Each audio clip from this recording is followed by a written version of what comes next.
Hey, let's take a look at how to swap Originality's catalyst pipe with a straight pipe today.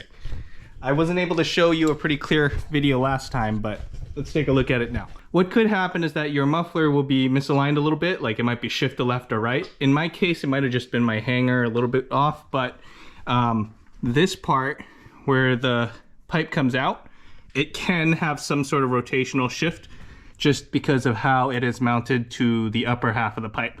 So before you snug it down, twist it a little bit to make sure you have your exhaust lined up properly, and then come in to tighten everything down.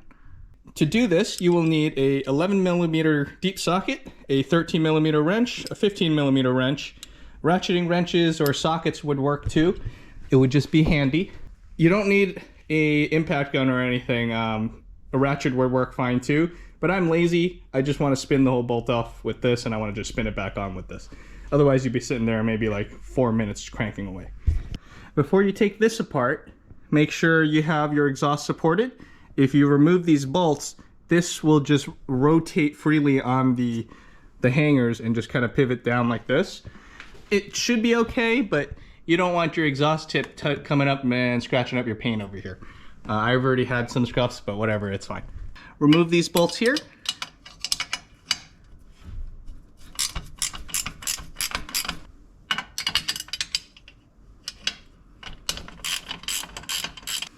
When you remove the bolt, your gasket may fall, so don't lose this or mess it up. I'm going to take it out. Put your 11mm socket. Oh. Huh. Well, that's a problem. Well, that sucks. My impact gun is too long and it doesn't fit in here, so I'm gonna have to do it by hand. See what I mean? That you'll have to be in here for a while to do this? If I had an angled bit or a shorter mount for my socket, or if I use my my air ratchet, which is much shorter, it would just fit. But you know what? I'm kind of dumb. I got a long extension. It's a little wobble end here, and I should be able to do this like this, and then I don't have to crank away at it.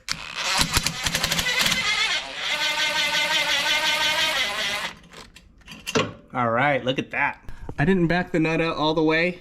It doesn't have to. You can do it and just split open the whole thing if you want. I'm gonna be lazy and just do this. This should be able to pop the band off.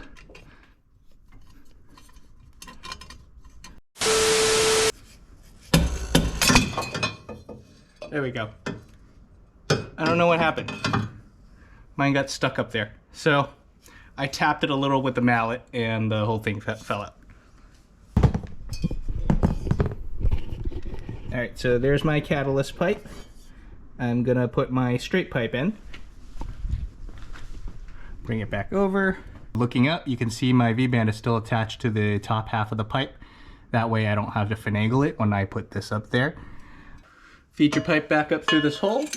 Align the V-band the best you can once you got the pipe in here, so both flanges are in the middle. You can rotate the band however you like, just to have better access to that nut. I recommend you having it facing downwards like this, so you can easily access it to tighten it. Snug it down so it will stay in place and not fall down. And this is the part where you want to start aligning your exhaust with the bottom half. Put your gasket back in. Put the bolt through to help you hold it.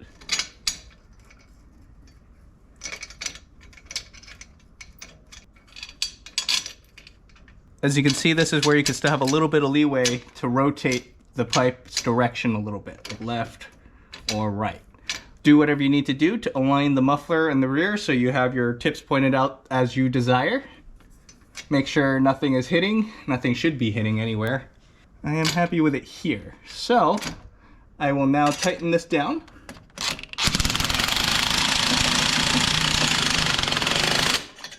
I don't know how tight that was, so I'm gonna go back to using a ratchet to make sure I don't go too crazy. It doesn't need to be super tight. Just tight enough where it won't leak. Because you can snap that stud off and then, you know, that's just bad. You need a new V-band. Next part is aligning your exhaust and tightening it down so you have a nice leak-free seal with the gasket. I'm gonna lower the support since I don't need this anymore because the bolts are back in the thing.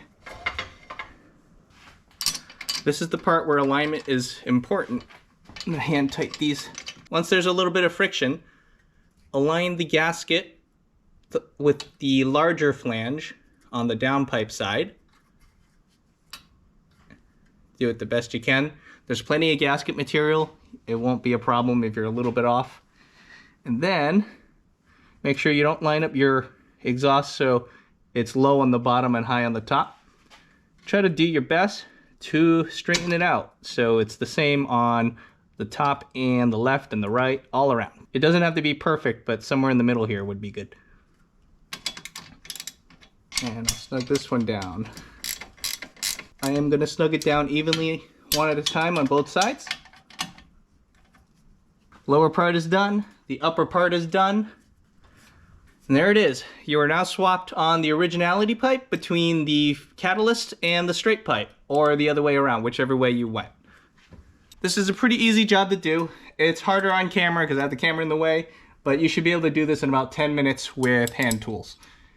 Even on the ground, because that was my benchmark when I first did it under the ramps at the dyno.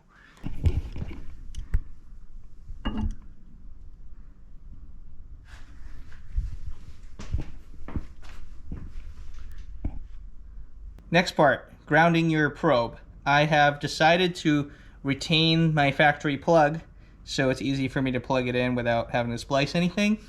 My probe is junk anyways, and I don't ever plan on reusing this, but I will have it around, and I'm sure you could buy a replacement probe somewhere. This thing is stuck. So what I'm gonna do is, I'm gonna cut my wire. I'll leave some extra wire here for some reason, whatever reason, just in case. I'm gonna cut this off. What I'm gonna do now is use this to splice into a new wire and heat shrink that, make it all sealed and whatnot, and then put a ring terminal on the other side, and then I can plug this back in and ground this on the frame somewhere. Looks like it's 18 or 20 gauge wire here. It's aluminum, aluminum strand. I'm gonna slip it in my little connector here that I supplied. There we go, something like that. Then I'm gonna get some of the black wire and slip this in. All right, that looks good. This one is a heat shrink, so I'm gonna heat it up. That looks pretty good. Take the wire. I know it's somewhere down this way, so I'm just gonna throw it down there and just fish it over wherever I need it. I got my wire here over the transmission. That's where all the other wires are routed anyways. I got my plug here. Just gonna plug it in. And this should snap in real quick. Satisfying. Just route the wire so it's not gonna be dangling and nothing's gonna catch it, and then ground it up on the frame somewhere. I'm gonna ground it where the battery is grounded because that's just easily accessible for me. Right here is a 10mm bolt. I'm gonna use this to undo it just a little bit.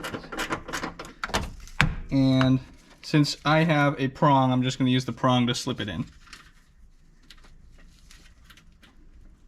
After you tighten that back down, you have now grounded your apple pie light. The apple pie light is now off, and it should stay off forever.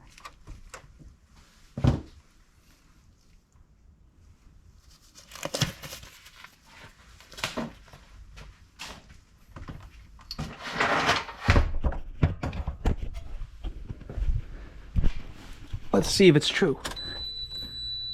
There we go. Excellent. No light. We're all done here.